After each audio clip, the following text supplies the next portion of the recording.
വയനാട്ടിൽ രാഹുൽ ഗാന്ധി പ്രഖ്യാപിച്ച 100 വീടുകളിൽ 5 വീടുകൾ തന്റെ നേതൃത്വത്തിൽ നിർമ്മിച്ചു നൽകുമെന്ന് വി.കെ. ശ്രീകണ്ഠൻ എം.പി.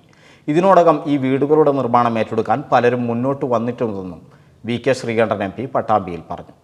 വയനാട് ദുരന്തത്തിൽ 100 കണക്കിന് പാവപ്പെട്ട കുടുംബങ്ങളുടെ വീട് നഷ്ടമായിട്ടുണ്ട്. കഴിഞ്ഞ ദിവസം വയനാട് സന്ദർശിച്ച ശ്രീ രാഹുൽ ഗാന്ധി അദ്ദേഹത്തിന്റെ നേതൃത്വത്തിൽ 100 വീട് പാവപ്പെട്ടവർക്ക്, വീട് നഷ്ടപ്പെട്ടവർക്ക് വെച്ചു കൊടുക്കുമെന്ന് പ്രഖ്യാപിച്ചിട്ടുണ്ട്.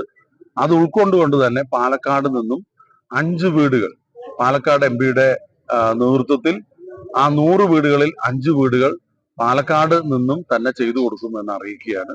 അപ്പോ ഇതോടകം ഇന്നലെ തന്നെ അത് പ്രഖ്യാപിച്ചപ്പോൾ 5-ൽ 4 വീട് പണിത് തരാനും അഭ്യുദയകാംക്ഷികൾ തയ്യാറായിട്ടുണ്ട്. ഇന്നത്തോടുകൂടി 5ാമത്തെ വ്യക്തിയും അതിന് തയ്യാറാവും. പാലക്കാട് എം.പിയുടെ മുഖാന്തരം വയനാട്ടിലേക്ക് 5 വീട് നിർമ്മിച്ചു നൽകുന്നു. 1000 വിവാഹങ്ങൾക്ക് ഒരേ ഒരു ബ്യൂട്ടി